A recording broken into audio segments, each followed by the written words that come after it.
ময়মনসিংহ আপনি আসছেন ঢাকা শহরে, কেন আসছেন বলেন? আসছি ভাই, অনেক কষ্ট করে আসছি, কেননা আমার সৎ মা নিজের মানে ছোটবেলায় মারা গেছে। আপু একটু জোরে কথা বলতে পারতেন। অনেক কষ্ট করেই আসছি ভাই, নিজের মানে সৎ মা।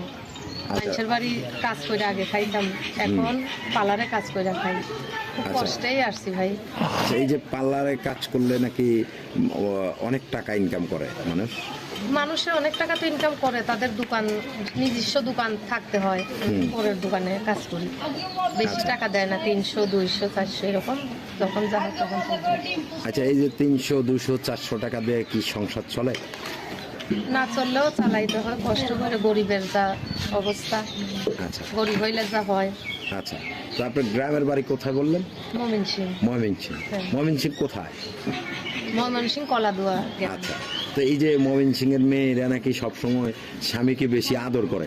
হ্যাঁ, আদর করে তো অবশ্যই, স্বামীকে তো, স্বামী তো আদরের জিনিস, ওই স্বামী তো আদর করতেই হয়। কিন্তু মনের মতন স্বামী হইলে তো তার আদর যত্নই রাখবো। আচ্ছা, তো বিয়ে শাদী হয়েছে? না, বিয়ে শাদী হয়নি। এখন আপনার বয়স কত? বয়স 19 বছর। বিয়ের বয়স হয়েছে? হয়নি? না, বিয়ের বয়স তো হয়েই গেছে, মেয়েরা তো কুড়িতেই বুড়ি হয়ে যায়।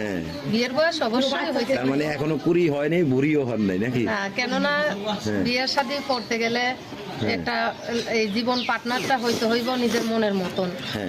এখন তো আছে নিশা খায়, বিভিন্ন রকম দেখি অত্যাচার করে, এখন ওই রকম তো আমি চাই না। আমার জীবনটা অনেক কষ্টের জীবন, আমি চাই একটা সুন্দর মনের মানুষ, যে আমার পাশে থেকে আমারে যত্ন করবে, আমারে ভালোবাসবে, আমি তাকে ভালোবাসবো, কোনো স্বার্থ নিয়ে যেন সে আমারে ভালো না বাসে, আর আমি যেন তাকে ভালো না বাসি, নিঃস্বার্থভাবে তাকে ভালোবাসবো। আর ভালোবাসাটা দেবো বিয়ের পরেই। আচ্ছা, বিয়ের পরে অনেক ভালোবাসা দেবো? অনেক ভালোবাসা দেবো, তার অনেক যত্ন করে রাখবো, তার কখনো অবহেলা করবো না, সে যেই রকমই হোক না কেন।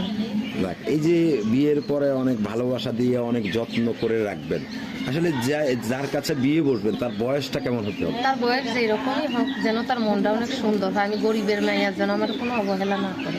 আচ্ছা, এখনকার দিনে মেয়েরা বেশিরভাগ বয়স্ক লোক খোঁজে, আসলে আপনার চয়েসটা কেমন সেটা? আমার চয়েসটা, আমি কোনো বয়সও দেখবো না কিংবা ইয়ংও দেখবো না, আমি চাই যেন তার মন মানসিকটা অনেক সুন্দর হয়, যেন আমার গরিবের মেয়ে, যে আমি গরিবের মেয়ে, আমার কোনো অবহেলা না করে, আমার যাতে একটু যত্ন করে। আমি খুব কষ্টের মানুষ।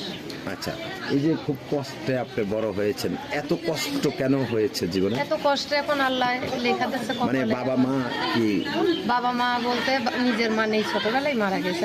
সৎ মায়ের কাছে মানুষ হয়েছে। সৎ মা কতটা যত্ন করে, যেই সব ভাইয়ের সৎ মা আছে তারাই বুঝতে পারবে যে সৎ মায়ের কষ্টটা কতটা।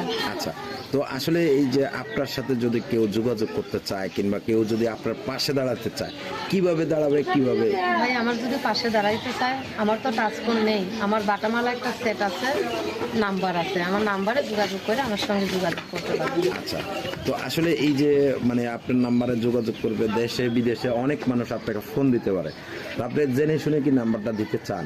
হ্যাঁ, আমি জেনে শুনেই দিতে চাই, যেন এইভাবে তো আর একা একা জীবন কাটানো যায় না, অবশ্যই একটা জীবন সঙ্গীর দরকার হয়। আর মেয়েদের জীবনে তার স্বামী না থাকলে তার কোনো মূল্য নেই। স্বামী একটা মূল্যবান জিনিস। আচ্ছা, তো আসলে স্বামী মূল্যবান জিনিস, অনেক আপনি বললেন, কিন্তু অনেক মেয়েরা তো স্বামীকে অবহেলা করে বেশি। এখন কে অবহেলা করে ভাই আমি জানি না, কিন্তু আপনি কি অবহেলা করবেন? না, আমি কখনো অবহেলা করবো না। স্বামী পাইলে স্বামীরে অনেক যত্ন, অনেক ভালোবাসা দেবো। আচ্ছা।